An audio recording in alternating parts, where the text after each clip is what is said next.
السلام علیکم ورحمۃ اللہ وبرکاتہ۔ حجۃ الوداع، آپ صلی اللہ علیہ وسلم کا آخری حج، اور اس آخری حج کے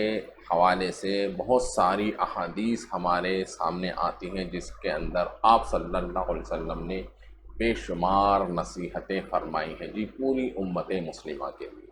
تو اس کے اندر ایک حدیث نکل کر سامنے آتی ہے جو صحیح بخاری اور صحیح مسلم کے اندر ہے، جس کے اندر آپ صلی اللہ علیہ وسلم صحابہ سے کہہ رہے ہیں، خبردار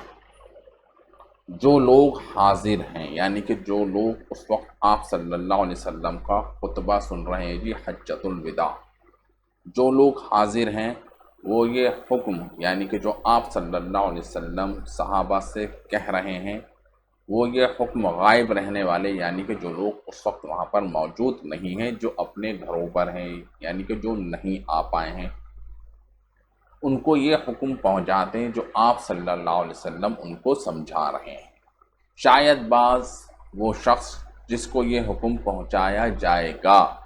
اس وقت، یعنی کہ اس وقت سننے والے سے زیادہ یاد رکھنے والا ہو، پھر فرمایا کہ دیکھو کیا میں نے اللہ کا حکم پہنچا دیا۔ تو کہنے کا مقصد یہ ہے کہ اس حدیث کے اندر کہ آپ صلی اللہ علیہ وسلم اپنے صحابہ سے کہہ رہے ہیں کہ آپ کو جو بھی احادیث آپ صلی اللہ علیہ وسلم نے سنا دی، جس سے یہ نکل کر سامنے آتا ہے کہ جو لوگ غائب ہیں، یعنی کہ کوئی شخص اگر کوئی بات کہہ رہا ہے کسی سے اور دین کے تعلق سے یا دین کے عنوان سے اس کو کہہ رہا ہے، تو جو بندہ اس کو سن رہا ہے ایک تو وہ توجہ کے ساتھ سنے، ٹھیک ہے، اور سننے کے بعد اس کو اپنے پاس نہ رکھے جی دین کی بات کو، اس کو کیا کرے جی اس وقت اپنے جو اس وقت جو اس کے گھر کے لوگ ہیں یا اس کے جان پہچان کے لوگ ہیں ان کو وہ بات پہنچا دے دین کی۔ تو اس سے کیا ہوگا، جو سننے والا بندہ وہاں سے سن کر آیا، ٹھیک ہے، جیسے صحابہ اکرام نے دین کی بات سنی اور دین کی بات سننے کے بعد پوری دنیا کے اندر اس بات کو، اس احکامات کو پہنچائے جو آپ صلی اللہ علیہ وسلم نے حکم دیے تھے، تو اس سے کیا ہوا کہ اور بھی زیادہ لوگوں تک پہنچی اور وہ لوگ اچھے طریقے سے اس بات کو سمجھ پائے، سمجھے، اور اچھی طریقے سے اس کو یاد رکھ پائے۔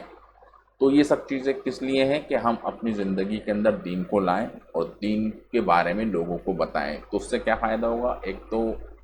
ہم نے دین کی بات اس کو پہنچائی اور اس بندے کے ذریعے سے اللہ اور بھی بہتر آپ سے زیادہ کام لے سکیں اور آپ کو اس کی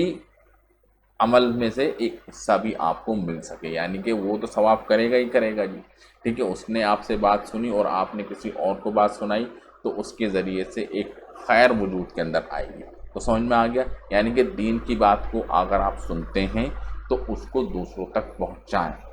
ٹھیک ہے، جو اس وقت اس محفل کے اندر یا اس کہہ سکتے ہیں نا اس مجلس کے اندر نہیں جہاں پر دین کی بات ہو رہی تھی۔ تو السلام علیکم ورحمۃ اللہ وبرکاتہ۔